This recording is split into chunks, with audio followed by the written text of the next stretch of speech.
Welcome to EWA's FIN-LYT podcast. EWA is a fee-only RIA based out of Pittsburgh, Pennsylvania. We hope all listeners of this podcast will benefit as we deep dive into complex financial topics that we will make simplified for you. And we hope that this really serves as a catalyst so that you can make the best financial planning decisions for your family and also save time. Welcome to our latest episode of the FIN-LYT by EWA podcast. Today I'm joined by Jamison, and we're going to talk about all things related to Social Security. There's been a lot of negative news around Social Security with the trust fund set to run out rather quickly. So the purpose of today's episode is to educate on what is Social Security, what are the best practices when deciding when to take Social Security, what are all the considerations, what tips do we have, and then also just how to navigate some of the negative, the clickbait news, and just really bring into reality how Social Security is not going anywhere. So first things first, Jamison, why don't you just give us a high-level overview of, when did Social Security start? What is it? How does it work? Give us a high-level overview. Yeah, so Social Security is a government-run program. It was started during the Great Depression. So if you think about what happened in the Great Depression, a lot of people lost jobs. People lost money in the stock market. A lot of businesses went out of business. And so it is a program that was to reduce poverty, ensure that there was basically a basic standard of living for people that eventually retire, someone that gets disabled, someone that, their spouse that's a primary breadwinner dies or something like that, that there's some money coming in to support people. So it was created by FDR to basically address these financial hardships for situations like this. So Social Security is everybody's paycheck. If you're a W-2 employee, 6.2% is your Social Security tax that you're paying into the Social Security Trust Fund on the first $160,000 in 2023, $160,000 and some change. That goes into Social Security Trust Fund, and it's a huge trust fund that basically backs up this program. So 6.2%, 160 grand. If you're making 100 grand, they're still going to take 6.2% of the 100. If you're making 200 grand, they're going to take 6.2% of the 160. Then the next 40-ish, they're not going to tax. Also on top of that, the employer matches that. Mm-hmm. So you put in 6.2 and then the employer has to match 6.2 of the first 160 as well. So this is one of the biggest expenses that employers have also. And if you're self-employed, you're paying both sides of it for the first 160,000. So if you have 1099 income, you double up a little bit. So one of the loopholes out there for our business owner clients that do an S Corp, if they pay themselves a low enough salary, let's say someone's making 500,000, they can pay a $50,000 salary and distribute $450,000, and that $450,000 doesn't hit Social Security or Medicare or local taxes here in Pennsylvania. So that's just an example, not a recommendation, but there are the loopholes essentially that the government is starting to discuss cracking down on. But just for most people that are W-2, you don't have a choice. You put in that 6.2% of 160. It's 160,200, I believe, for 2023, and then the employer puts in 6.2% of the 160,200 as well. Yeah. So. And so what we're going to specifically talk about is somebody that's retired, put this in, and then at some point you can claim this benefit monthly. And so you can claim as early as age 62 and defer it until age 70 if you want to. And we'll talk about the specifics there. But before we get into that, I think it's important. We've been sent by clients in the last couple of years, I guess, that there's a lot of negative headlines that we would call clickbait, talking about the trust fund, Social Security Trust Fund that's going to run out. Yes, that is a fact. The Social Security Trust Fund that backs this up is fully funded until 2035. And then in 2035, if the benefit was reduced to 77% of what somebody's 100% payment would be, it would last another 75 years. So our professional opinion is that it's not going to go away. It could at some point be lower in the future than what it is now. And people that are my age and Matt's age may suffer from this. But if you're in retirement or near retirement, it's very unlikely that would ever go away. Already in the trust fund, about 75% of the payouts right now are based upon the cash flow of people that are working, like me and you. They're funding all the retired people, right? But the problem is stock market returns have been less than what Social Security expected. Interest rates have fluctuated, et cetera. And we're going to talk about this in a second, how the Social Security facts are calculated, but those are out of date as well. I mean, it favors the people. But just in reality, like the median net worth for an American between like 65 to 74 right now is staggeringly under $300,000. So that's including your house, everything like that. So there's a large percentage of Americans that if Social Security goes away, they're going to be impoverished. They're going to live in poverty. And so if a much bigger thing for the government to worry about. So the reality is one easy way to fix this would be to increase that wage base and eliminate some of the loopholes like S corporations where like Social Security tax hits W-2, it hits distributions out of a business. And if the government just lifts that limit up from like 160 to 180 to 200, which they have indexed for inflation, that's just the easiest way to fix it is through taxes. So another reason why go back and read all of the stuff we have on how to control your tax rates during retirement. We're big proponents of Roths, et cetera. We think logically taxes may be higher for high net worth people late 10, 20, 30 years from now. And this is Social Security is a big reason why. It's a big liability the government just has to continue to pay because of the median net worth. And even the mean net worth of Americans is about 1.2 to 1.3 million for someone 65 to 75. So again, Social Security, even for someone that's worth 1.2 million, it's like half of their income. Yeah. A couple good statistics to reiterate everything you just said. So 7%, there's a study that was done, 7% of Americans say they have an ideal income from Social Security, pension, and savings. So all three of those added up that people feel secure. 7% of people say they're secure. So a lot of people relying on this. And another study in 2013, no idea why they picked this year, but 2013 alone, Social Security kept 7.5 million households out of poverty. So that's not only retirees, but disability, everything that would pay out. And then 40% of retirees, 40% of people that are retired only receive Social Security. So they have no other form of income stream. Wow. And then 9 out of 10 Americans over the age of 65 in 2022 received a Social Security payment. Okay. So, and I see you have a statistic here. If the benefit was reduced to 77%, it would last another 75 years. We don't think that's going to happen. There's reductions for current workers.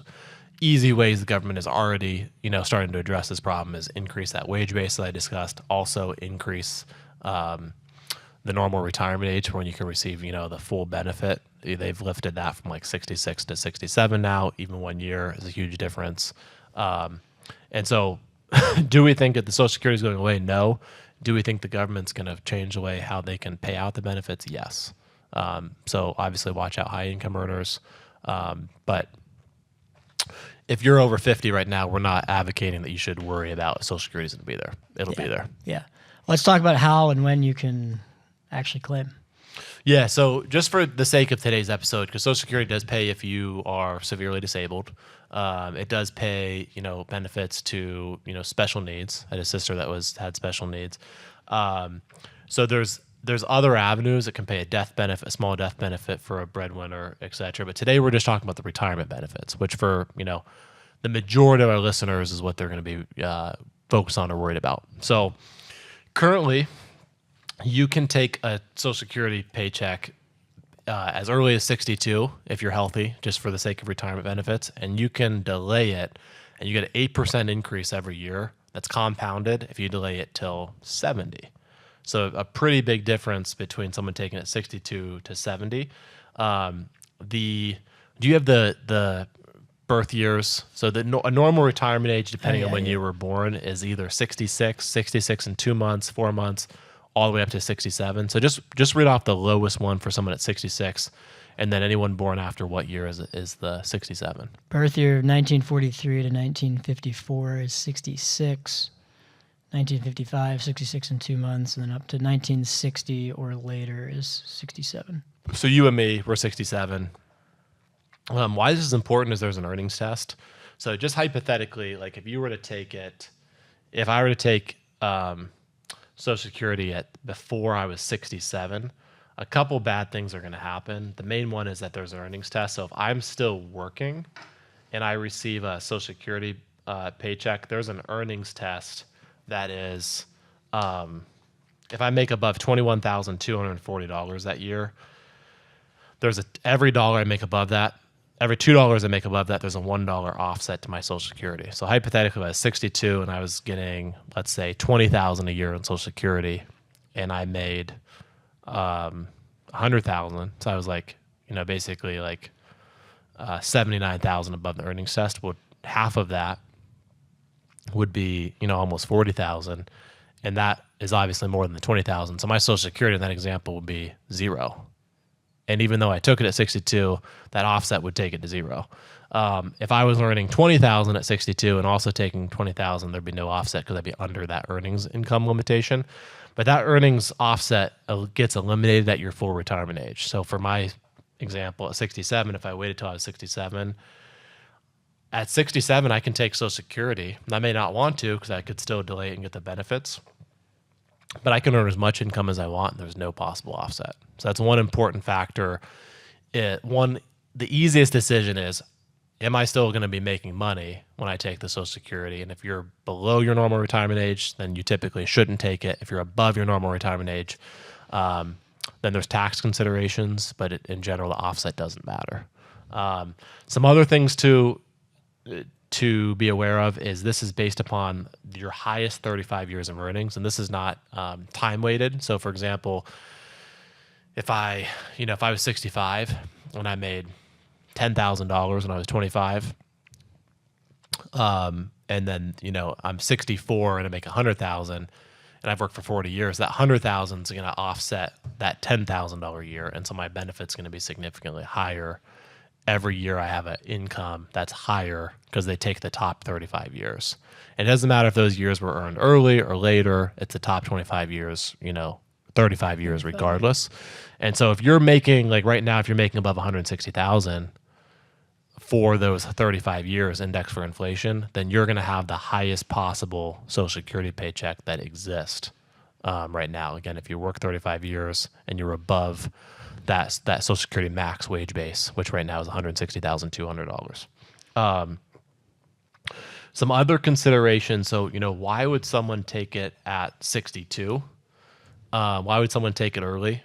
Well, if someone's truly retired and doesn't have an income, psychologically, like I can tell you, every client that we work with that's retired has no issue spending their Social Security money.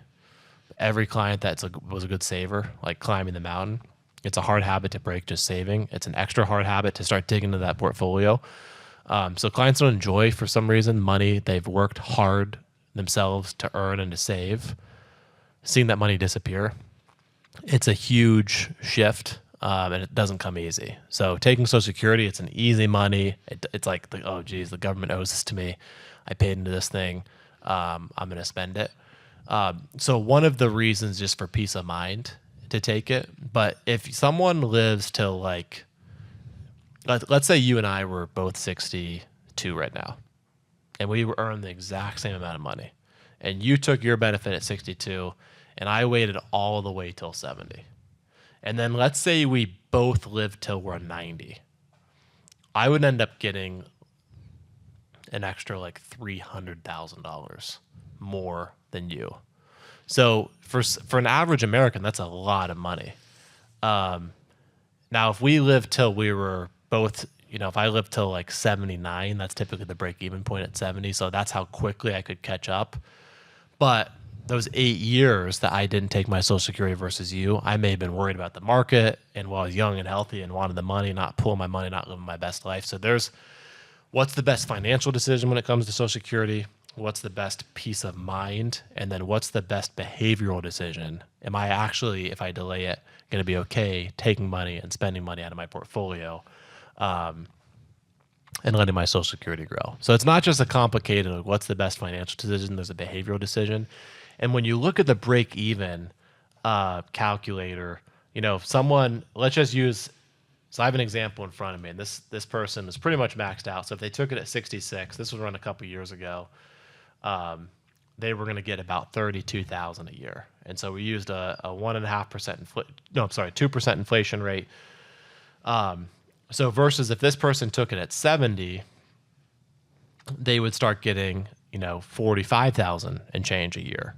And so a pretty big difference, 32 versus 45. But assuming that the benefits that he got, if he reinvested that at a 7% rate of return, the break even is actually all the way out till 93.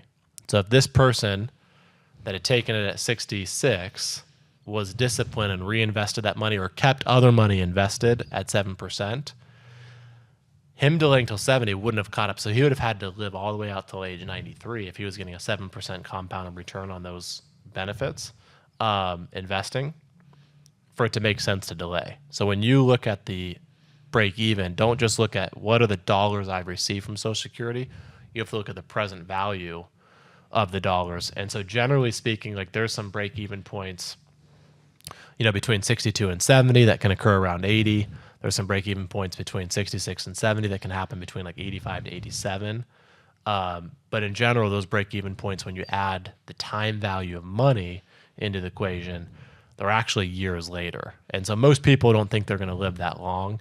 And so then the question is, when do I take it? It should all be based upon that earnings test before your normal retirement age.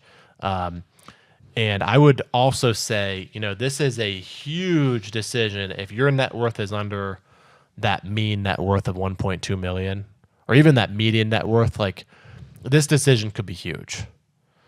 But if your net worth, right around 3 million or above, I wouldn't stress about taking this, because the difference in your net worth, 1% of 3 million's 30 grand, and 2% of 3 million, 60 grand. And the present value of the difference, whether you time it right, of that $300,000 example I gave to you, 62 versus 70, if you present value that back to, 30 years, that's not a large amount of money. I mean, if you have 2 kids in today's dollars, that's probably like $50,000 or $60,000 to each kid. And it's not going to affect you. Like you're going to be spending your retirement dollars the way you want. It's going to affect what your ending nest egg is. And so if your net worth's over 3 million, I just wouldn't stress about this, because it's going to be a 1 or 2% right or wrong decision that you can never get right until you know the data of what did the stock market do? And you're not going to know that in advance. And how long did I live? And you're not going to know that in advance.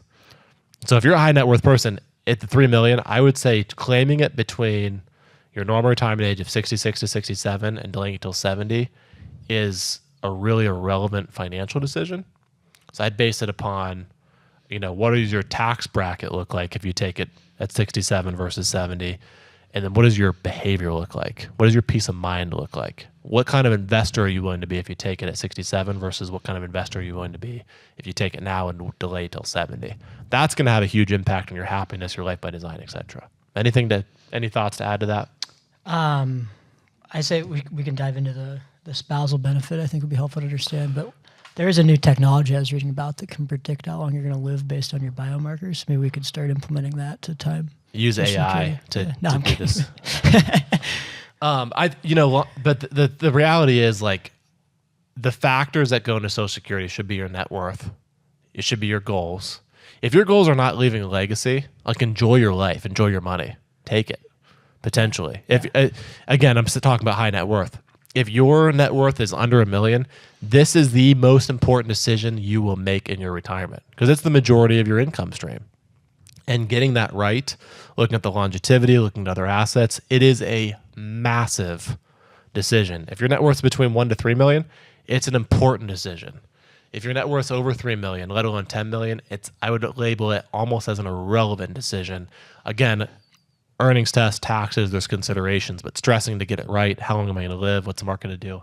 Don't worry about it. Yeah, and peace of mind is equal. We can show you the math on what makes financial sense, but at the end of the day, if you're delaying till 70 and you're worried about exactly what you said, spending your own money, then maybe it makes sense just to turn it on for your own peace of mind. Absolutely. So let's talk about some tips and tactics here. So there's if Social Security is really the majority of your income, you have to be careful how much other income that you show, because Social Security could be 50% taxable, or it could be not taxable. It could be 50% taxable, or it could be 85% taxable. depending on the other income streams that you have. So if that's going to be close, now if your net worth's over $1 million, like you're way above this, the 85% of your Social Security is going to get taxed no matter what. But if your net worth's under that, that's something to consider as well, is what kind of other investments and how you're distributing those. If you are married, this is huge, because if you are actively if you're married for more than 10 years, so let's say there's John and Jane, and let's say Jane is the breadwinner, like she was a doctor, and so let's say she takes it at 67 and her benefits are, let's just say $40,000 a year to keep this simple. Well, let's say her husband did some teaching, then stayed at home with the kids for 20 years and went back to work. So let's say his benefit's only $10,000 a year. Well, as soon as that wife begins, Jane in this example, starts taking that $40,000 a year, because they're married 10 years, the husband, assuming they're the same age, can get half of that PIA, that primary insurance amount, which would take place at 67 in that example. And so instead of the husband getting the 10, he can get the 20, but he's only eligible to get that once the Jane in that example starts that benefit. So you have to look at, let's call it a spousal benefit. You have to be married more than 10 years. That also is applicable if you're divorced. So if you were married to someone for more than 10 years and now you're divorced and not remarried, once that ex-spouse takes the Social Security, you actually can determine, is that half of that spousal benefit higher than my own benefit? And if it is, and that person, that ex, has started to receive the benefits, you're actually eligible to get half, and it doesn't affect him or her. It's just something you're eligible for if you were married for more than 10 years and not remarried. So there's lots of nuances and tricks that many people are very unaware of.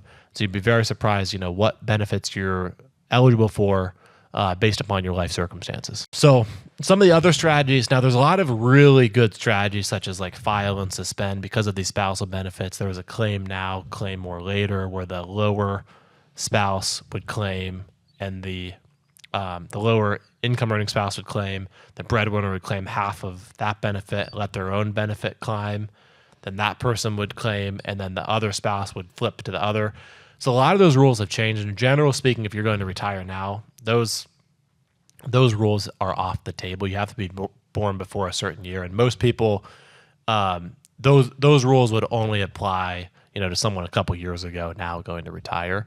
So the Social Security rules, although they're very vast, some of the real tricks and tactics have gone away, but that's still very important considerations on when and how you should claim your Social Security.